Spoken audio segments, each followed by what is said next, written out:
안녕하세요. 뻘지정소의 뻘짓입니다. 이번에는 여러모로 핫한 LG 윙에 대해서 알아보려고 하는데요.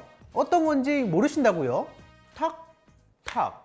바로 이겁니다. 대부분의 내용들은 이미 다른 분들이 워낙 잘 다뤄주셨기 때문에 저는 질문 위주로 한번 만들어 보려고 해요. 커뮤니티에서 질문을 받았는데 간추려서 많은 분들이 궁금하신 점에 대해서 Q&A를 해보려고 합니다. 중국산 BOE OLED 패널이 들어간 걸로 아는데 어느 정도인가요?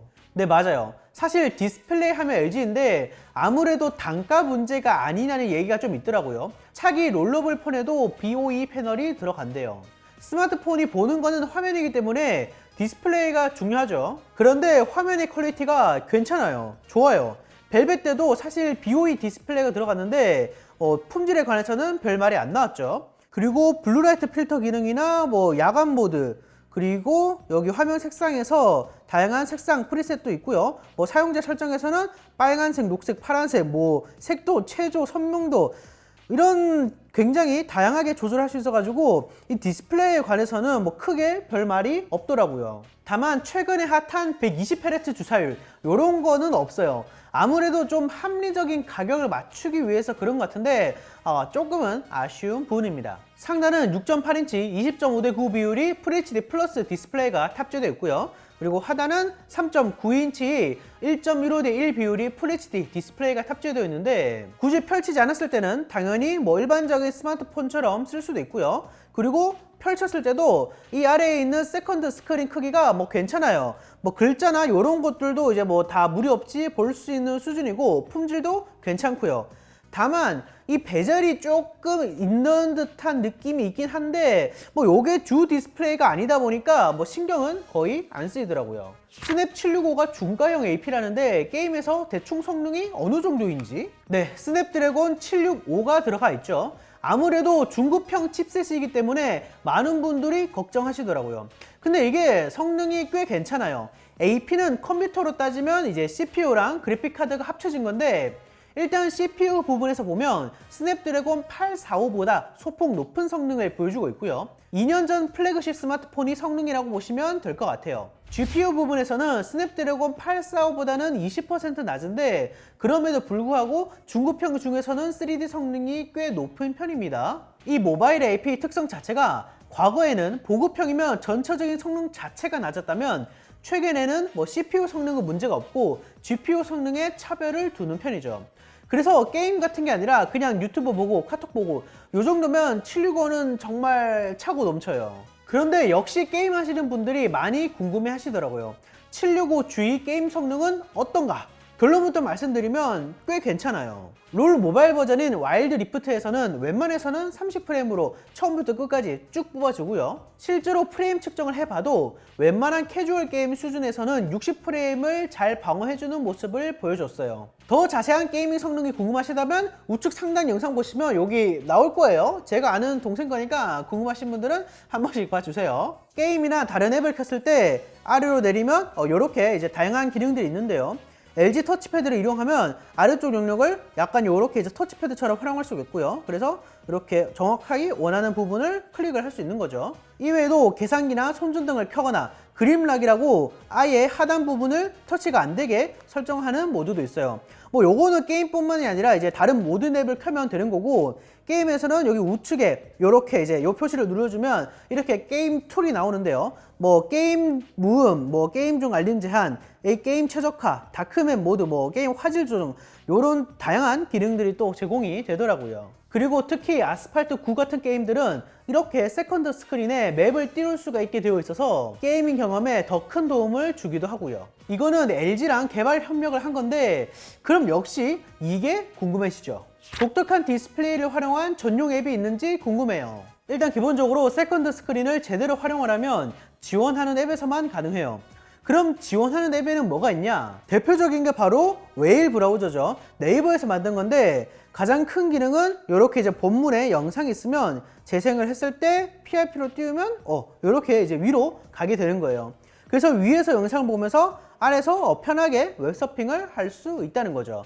그래서 유튜브의 경우에도 이렇게 유튜브에 들어가면 제 영상이 이렇게 위에 뜨고요. 그리고 나머지는 다음 동영상이나 혹은 이렇게 내려서 이제 댓글을 확인할 수가 있는 거죠. 혹은 딱히 지원하지 않아도 이렇게 상하단 다른 앱을 동시에 켜서 뭐 카톡을 보면서 웹서핑을 한다던가 하는 게 가능해요. 그런데 아쉬운 점은 지원하지 않는 앱이 더 많다는 거죠.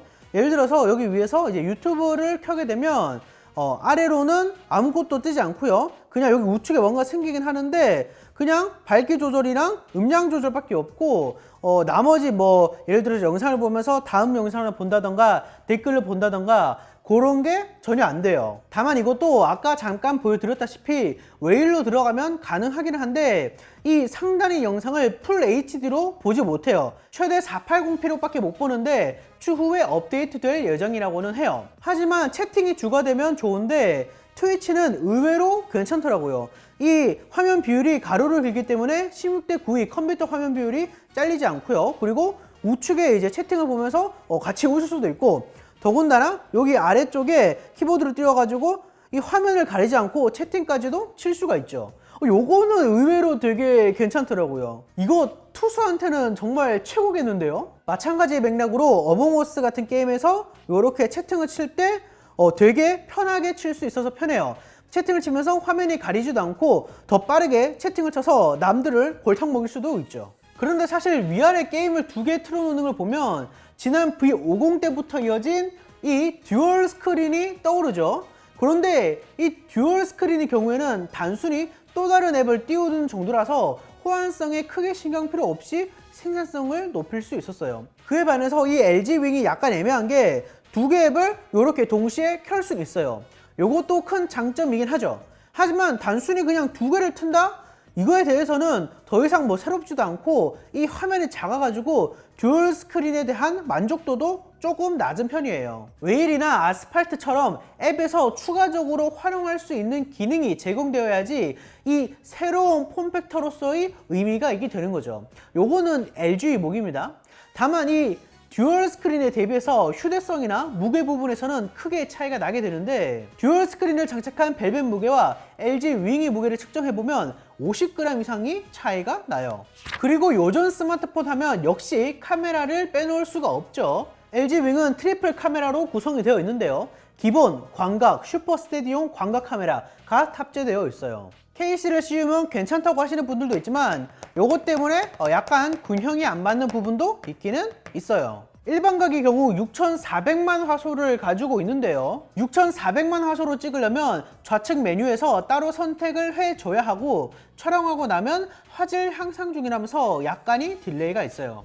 사진은 전체적으로 잘 나와요. 일상적으로 쓰기에 나쁘지 않고요. 광학식 OIS가 있어서 야간에도 손떨림 없이도 잘 찍히는 편이고요. 심지어 야간 사진이 되게 잘 나와요. LG 윙은 눈으로 보는 것보다도 더 밝게 찍히더라고요. 카메라 앱에서 1배, 2배, 0.5배를 선택할 수 있고요. 광각 사진의 경우에는 나쁘지는 않은데 이거를 주 카메라로 쓰기에는 좀 아쉬운 화질을 보여주긴 했어요.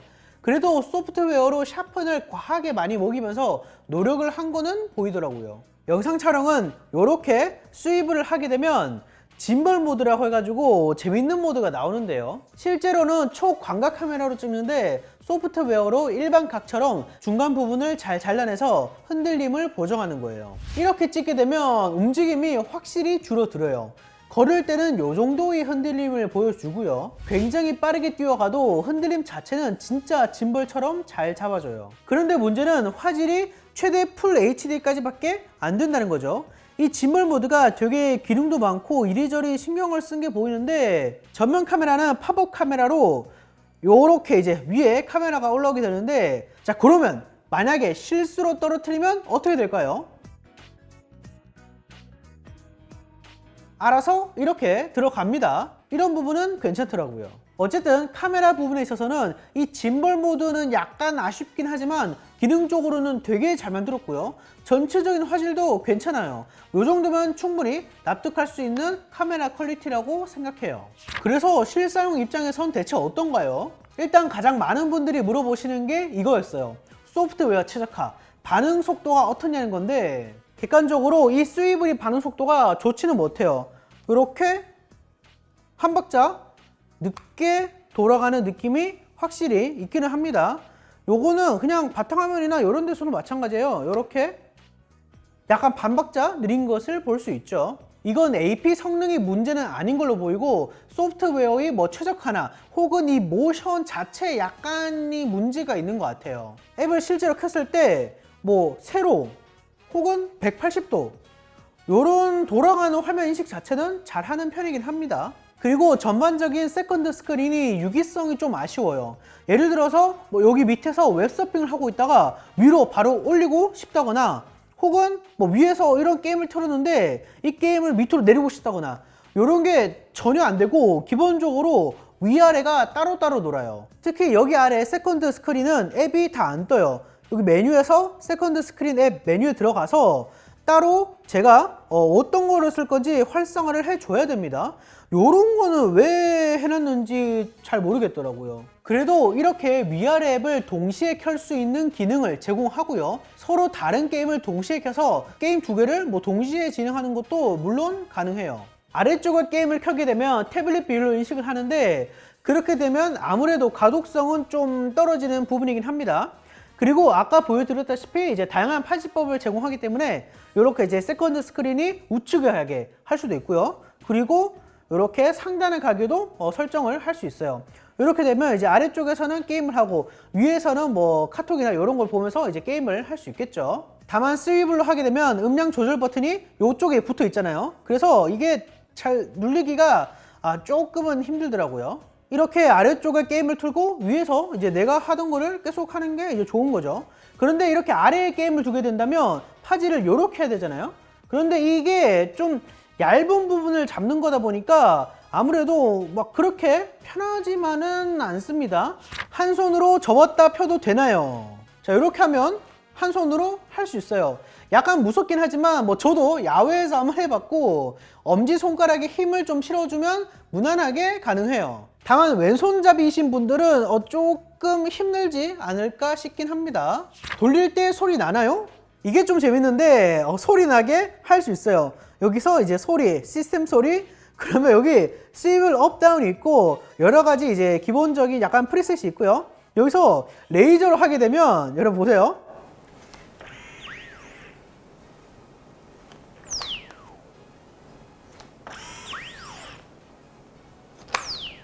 요런 소리가 나게 돼요.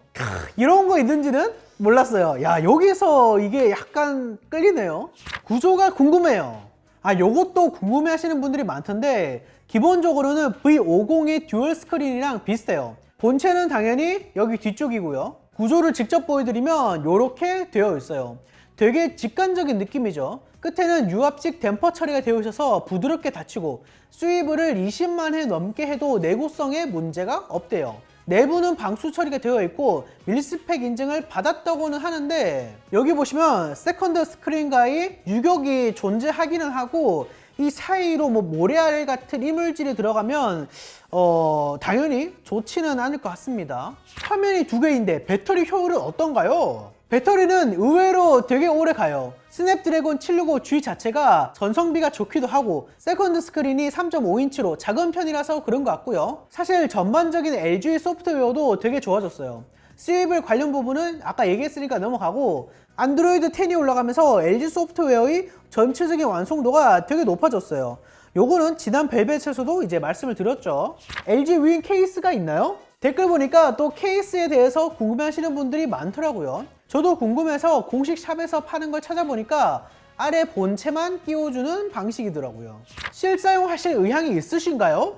일단 개인적으로 느끼기에는 확실히 재밌어요. 첫인상은 되게 좋았는데 일단 생각보다 가볍고 얇아요. 이게 핸드폰 하나 정도의 크기고 그리고 그 위에 얇은 화면이 하나 더 있는 거예요. 그래서 이 스위블 업이 썼을 때 그립감이 되게 좋아요. 이 스위블을 하는 것도 전혀 조역하지 않고 약간 고급스러움을 주기 위해서 노력한 게 보이더라고요. 지금 보시면 약간 저항도 있는 편이고 이렇게 살짝 요거 느낌 되게 괜찮습니다. 그런데 계속 사용하다 보니까 좀 아쉬운 부분들이 있었어요. 대부분은 소프트웨어였는데 이 소프트웨어 부분은 아무래도 새로운 폼팩터기도 하고 업데이트로도 이제 해결이 점차 될 거라고 기대를 해봅니다. 공식 출고가는 109만 8,900원인데 이 정도면 LG 치고 굉장히 가격을 잘 설정한 것 같아요. 물론 스펙 대비 비싼 감은 있지만 걔네들은 요거 없잖아요. 사실 SKT에서 이렇게 안 해줘도 제가 직접 사서 좀 만져볼 예정이었는데 일단 저는 이런 IT에 관심이 많다 보니까 사긴 샀을 거예요. 그런데 요거를 여러분들한테 막 섣불리 추천한다? 확실히 무리가 있기는 있습니다.